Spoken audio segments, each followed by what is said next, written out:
So ఇప్పుడే మరొక breaking news అయితే రావడం జరిగింది. బిగ్ బాస్ కంటెస్టెంట్ నటి షకీలాపై పెంపుడు కుమార్తె దాడి, పోలీసులను ఆశ్రయించిన నటి. ఇప్పుడు మనకు బ్రేకింగ్ న్యూస్ అయితే వచ్చింది.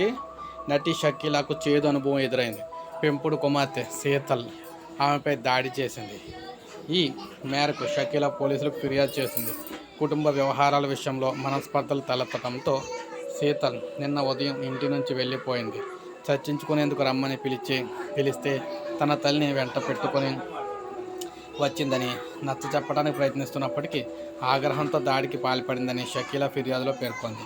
ఘర్షణ జరిగిన సమయంలో అక్కడే ఉన్న మహిళా న్యాయవాదితో శీతల్ తల్లి విచక్షణ రహితంగా ప్రవర్తించిందని కూడా తెలిపింది.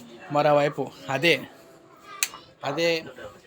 పోలీస్ స్టేషన్లో షకీలాపై శీతల్ ఫిర్యాదు చేసింది. ఇరువురు ఫిర్యాదులు స్వీకరించిన పోలీసులు సీసీటీవీ ఫుటేజ్ ఆధారంగా చేసుకుని కేసు నమోదు చేస్తామని తెలిపారు. శీతల్ షకీలా అన్న కుమార్తె కావటం గమనార్హం అనమాట. సో ఈ విధంగా వీడి మీద అయితే దాడి అయితే జరిగిందనమాట. ఇప్పుడే మనకు అప్డేట్ వచ్చింది. ఒక లైక్ చేయండి, సబ్స్క్రైబ్ చేసుకోవద్దు, మన ఛానల్ సబ్స్క్రైబ్ చేసుకొని ఫాలో అవుతున్నాం.